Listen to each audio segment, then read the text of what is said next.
एक दिन भगवान बैठे हैं तो उनके पास में पांडव पहुंच गए। जवाब दिया प्रभु क्या बात है? कहने लगे हैं हमें आने वाले समय के बारे में सोच रहे हैं, तुम्हें पता नहीं पार्थ भगवान को जब दुखी देखा है तो सवाल कर दिया प्रभु क्या बात है? वैसे तो बात बात पर मुस्कुराने की तुम्हारी आदत थी, लेकिन आज इतनी दुखी क्यों? तो बोले तुम्हें पता नहीं है पार्थ कि क्या तुम्हें पता है ओ हे अर्जुन ये द्वापर जाने वाला है।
कलयुग आ रहा है पार्थ ना पिता पुत्र की कदर करे ना पुत्र पिता की कदर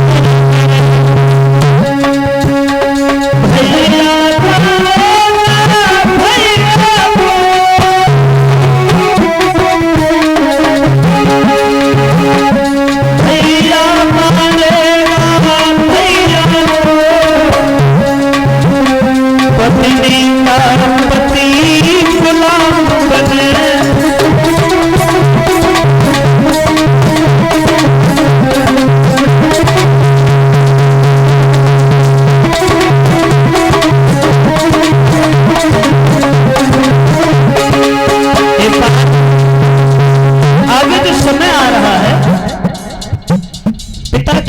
कदर नहीं करेगा, पुत्र की पिता कदर नहीं करेगा, भाई भाई को मारेगा, पत्नी पति की सेवा नहीं बल्कि सेवा कराने की कोशिश करेगी पति से, पुत्र मां को मारेगा।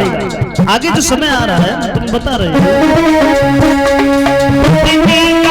पति गुलाम बने मारेगा मैया को।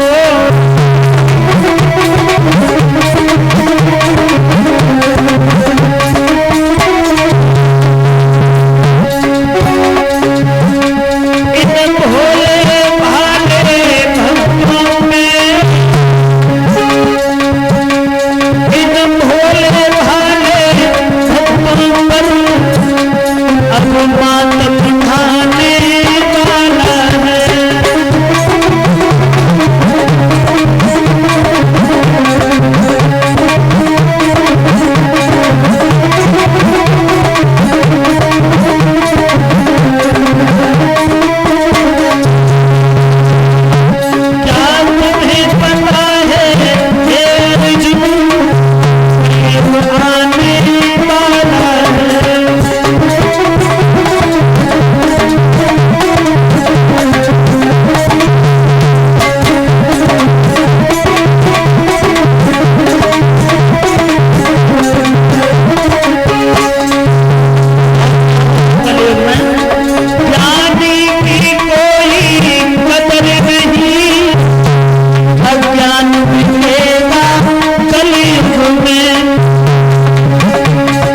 बड़ा अंधेर होने वाला है अब तो समाज में, क्योंकि आगे कलयुग आ रहा है।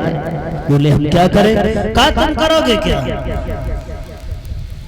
राज्य परीक्षित को दो और तुम हिमालय पे जाकर के द्रौपदी के समेत चले जाओ, क्योंकि मेरा भी समय आ गया है, अब हम भी जाएंगे। और भगवान कृष्ण के जाने के बाद जब द्वारिकापुरी समुद्र में समा गए तो पांडव हिमालय पर्वत पर जाकर के गले गए। द्रौपदी के साथ में भीम, अर्जुन, नकुल और सहदेव। युधिष्ठिर के लिए स्वर्ग से यान आता है, उस यान में बैठने के बाद परमधाम के लिए जाता है। जब परीक्षित राजा बन गए हस्तिनापुर के, तो उनके जीवन में क्या हुआ अब देखना यही है कि उन परीक्षित के जीवन में क्या हुआ। वो परीक्षित कैसे राजा हुए? पुत्र को समान वात्सल्य देने वाले, उनके शासन में प्रजा बड़ा रंजन होता है,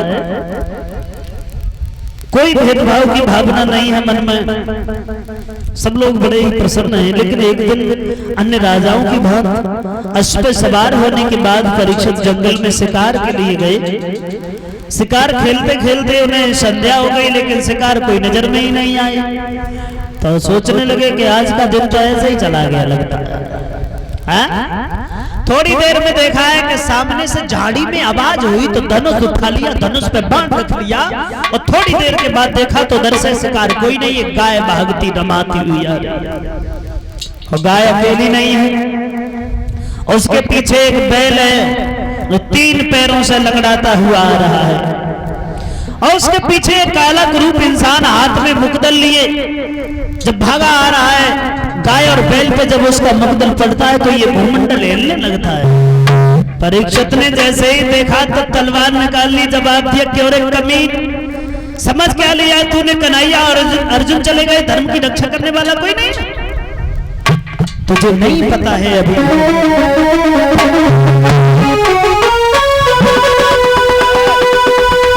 क्या समझ लिया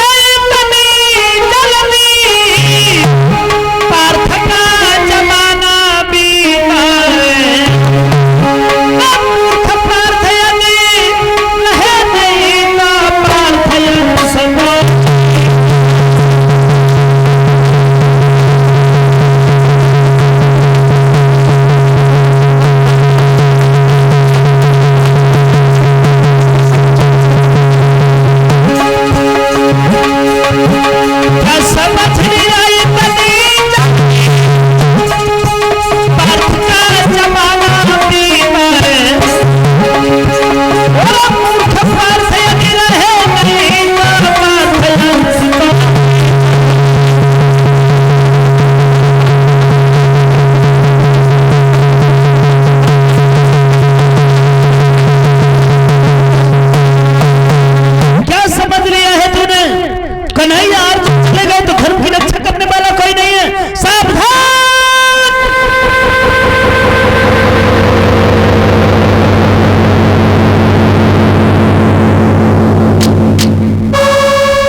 और जैसे ही तलवार निकाली, पृथ्वी जो गाय के भेष में थी जवाब दिया है, प्रभु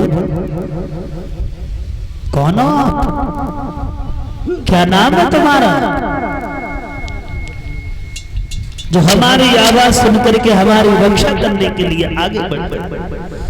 जवाब दिया है हमारा नाम परीक्षित है, लेकिन तुम कौन हो? बोली परीक्षित? कौन परीक्षित? बोले हम हस्तिनापुर के चक्रवर्ती सम्राट हैं। तो गाय मानवी भाषा में कहने लगी है, प्रभु आप हमें गाय देख रहे हो, लेकिन मैं गाय नहीं, मैं पृथ्वी हूं। ये पीछे बैल नहीं, ये धर्म है। हे धर्मावतार, आप हमारी आवाज सुनकर के इसे मानने की कोशिश कर रहे हो, तो हम आपसे आग्रह करते हैं आप जल्दी करो, इसे मार दीजिए।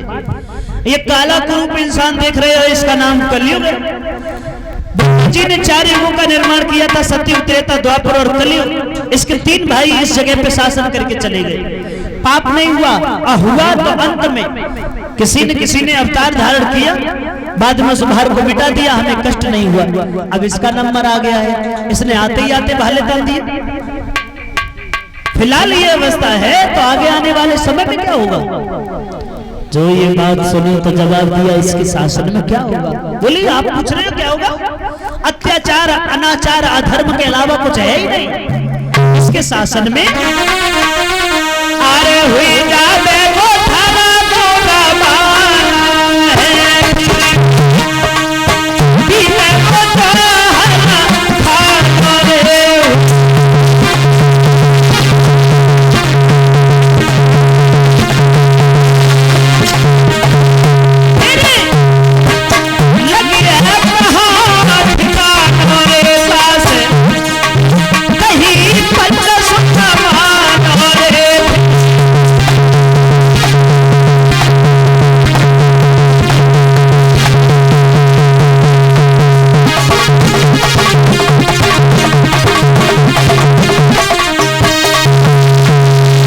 शासन में अत्याचार की सीमा बढ़ जाएगी, धर्म पे चलने वालों की लोग निंदा करेंगे, अधर्म पे चलने वाले का साथ देंगे, मंदिरों की संख्या कम होती जाएगी, शराब के ठेका नजर में आएगा, भाई भाई में मेल नहीं रहेगा, बाप बेटी के रिश्ते कलंकित हो जाएंगे इसके शासन में।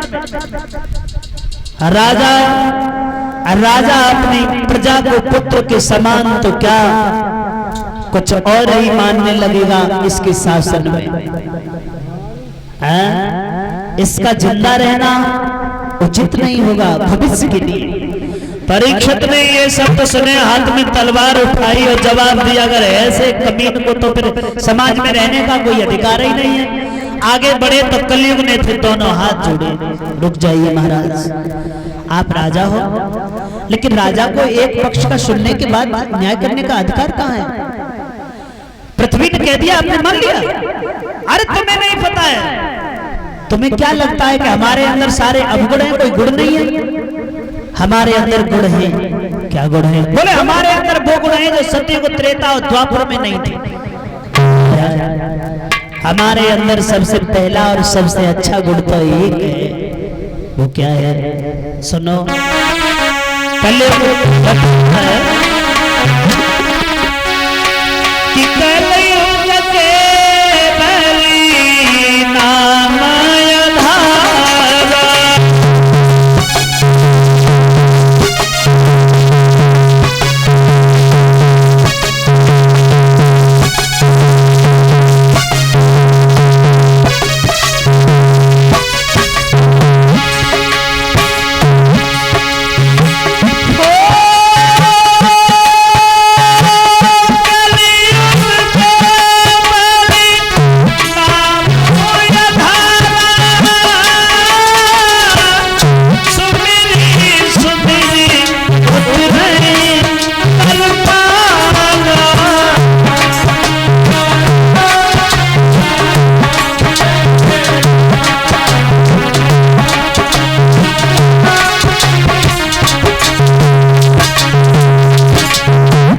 बोले कलयुग के बल नाम आधारा, और सुमिरी सुमिरी उतरे नर पारा। सतयुग त्रेता युग में इंसान हजारों साल तक भगवान की पूजा करता रहता था, भजन करता रहता था, तपस्या करता रहता था, भगवान के दर्शन तब कहीं हो पाते। लेकिन हमारे शासन में एक बार भी अगर दिन में एक बार अगर प्राणी भगवान का नाम मन से लेता है तो उसी से जीवन का कल्याण हो जाता है। और दूसरी बात ये भी है, हजारों साल तक भजन कहां से करेगा, क्योंकि हजारों साल की आयु नहीं रही अब तो। सतयुग में तो माँ के उदर में भी 500 वर्ष तक ठहरता था, और जन्म लेने के बाद फिर वो हजारों साल तक जिंदा रहता था। पहले हजारों साल में आयु की गिनती होती, ससुराल में 2000 साल तक रहे, 10,000 वर्ष तक तपस्या करते रहे, 4000 साल तक साधु के घरे पड़े रहे। समय समय था तब तो महाराज, सतयुग में समय था, लेकिन मेरे शासन में न धन धान्य की कमी है, न सम्मान की कमी है, और न संतान की कमी है। कमी है तो प्रत्येक प्राणी के पास टाइम की कमी है, समय नहीं है। इसलिए जो भी करना है जल्दी करो। अब ये भी हम गलत कह रहे हैं, जो भी करना है ऐसा तो नहीं है कि किसी में गोली मारनी है तो जल्दी मारो, नहीं। शुभ काम, अच्छा काम जितनी जल्दी बन सके उसके लिए कोई तारीख निश्चित मत करो, कोई समय निश्चित मत करो। रावण ने लक्ष्मण को तो बातें बताई थी, जवाब दिया। रावण जब खत्म हो गया तो श्री राम ने कहा कि रावण प्रकांड विद्वान था, ऐसा करो उससे कुछ ज्ञान ही ले लो, दुनिया छोड़ के जा रहा है। तो राम की आज्ञा मान करके लक्ष्मण चले और स्वर्ग की तरफ खड़े रहे, लौटे आए। रावण बोला ही नहीं। श्री राम से आकर कहा प्रभु वो तो बोला ही नहीं, खड़े कहाँ थे? बोले स्वर्ग की तरफ। कहा यही तो भूल है तुम्हारी, जब किसी से कुछ लिया जाता है तो बाप बन के नहीं बल्कि बेटा बन करके, बड़ा बन के नहीं बल्कि छोटा बन करके पैरों की तरफ खड़े होना, दोनों हाथ जोड़ करके विनम्रता से उनसे जब पूछोगे तो वो जरूर बताएंगे। तो लक्ष्मण गए हैं, जवाब दिया भैया रावण अब तुम दुनिया छोड़ करके जाते हो तो कुछ जाते जाते हमें भी ज्ञान का उपदेश देते जाओ। तो लंकापति रावण कहने लगा हे सुमित्रा नंदन, अब जीवन की अंतिम घड़ी में हम तुम्हें नीति शास्त्र का वर्णन तो नहीं करके बता पाएंगे, लेकिन मरते मरते दो बातें जरूर कह के जाऊंगा। वो क्या है? सुनो। वो बातें केवल कहनी है और शुभ कार्य शीघ्र करना अच्छा।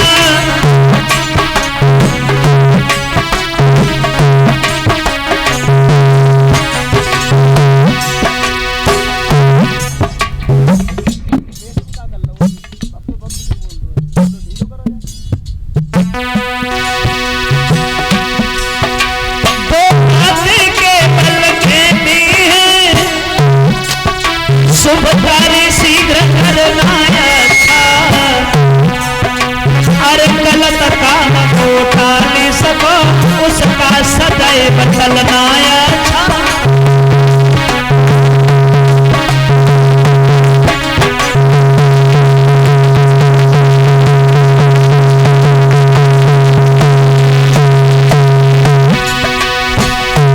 शुभ काम जितनी जल्दी हो सके उतनी जल्दी करो। कल करे सो आज करे सो अब। उसके लिए कोई तारीख पंडित जी के पास में जाकर के मत निकलवाओ। अगर समय दिखवाना है तो फिर गलत कार्य के लिए दिखवाओ, और गलत कार्य को जितना टाल सको उसका सदैव टलना अच्छा है। रावण कहने लगा सुना लक्ष्मण, मेरे मन में बड़े विचार थे, लंका तक क्षीर सिंधु ले आऊंगा, स्वर्ग जाने के लिए रास्ता बनाऊंगा।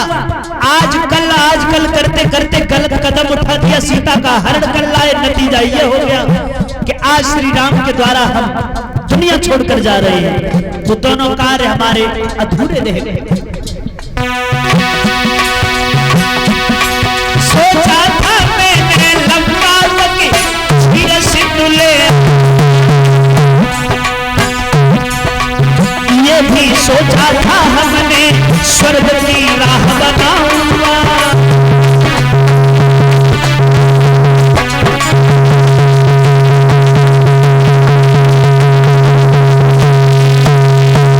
आजकल करते करते वो हमारी दोनों योजनाएं अधूरी रह गई।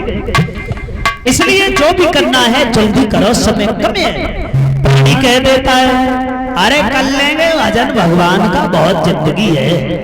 मानता हूं प्राणी की उम्र 100 साल की है, लेकिन फिर इसका पता कहां है कब श्वासों का तार टूट जाए।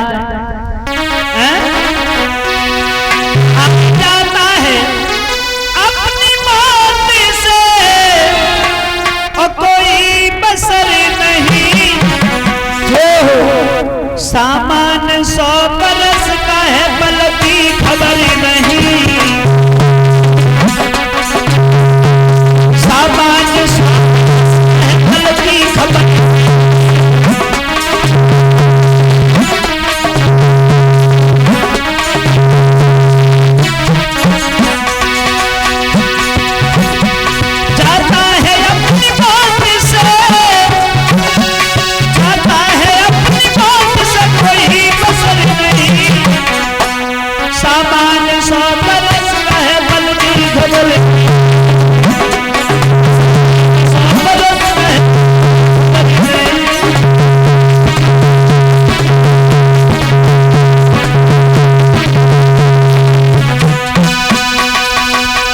अरे सामान 100 बरस का है, बल की खबर नहीं।